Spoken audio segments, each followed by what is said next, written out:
जहां बायोफ्यूल की बढ़ती मांग और दक्षिण पूर्व एशिया में उत्पादन को लेकर चिंता ने कीमतों को करीब 20 महीने के ऊपरी स्तर पर पहुंचा दिया है।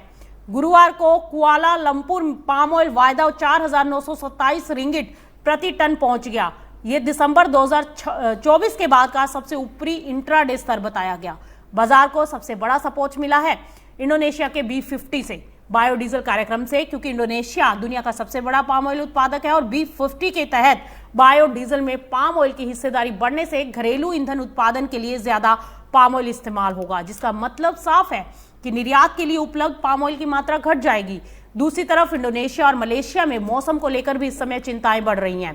सूखे मौसम और मजबूत होते एल नीनो से दक्षिणी पूर्वी एशिया में बारिश प्रभावित हो सकती है, जिसका असर पाम ऑयल की पैदावार पर पड़ने की उम्मीद है।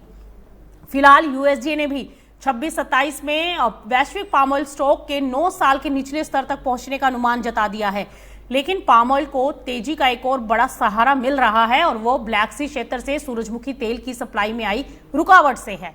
रूस और यूक्रेन में निर्यात ढांचे पर हमलों के कारण कृषि उत्पादों की शिपमेंट जो प्रभावित हुई है, उसका इफेक्ट देखने को मिला। दोनों देश सूरजमुखी तेल के क्योंकि बड़े सप्लायर हैं, ऐसे में आयातक अब पाम ऑयल जैसे वैकल्पिक वनस्पति तेलों की तरफ रुख कर रहे हैं।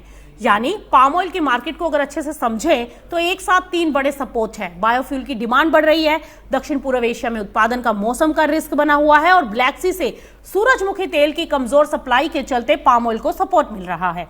हालांकि तेजी के रास्ते में कुछ अड़चने भी हैं।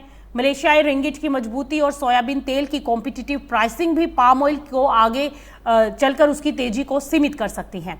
फिलहाल तो बाजार की तस्वीर साफ है। बायोडीजल की डिमांड बढ़ रही है, उत्पादन पर मौसम का खतरा है और वैकल्पिक वनस्पति तेलों की मांग पाम ऑयल की तरफ आ रही है। यानी पाम ऑयल बाजार में फिलहाल तेजी के ट्रिगर सामने आ रहे हैं।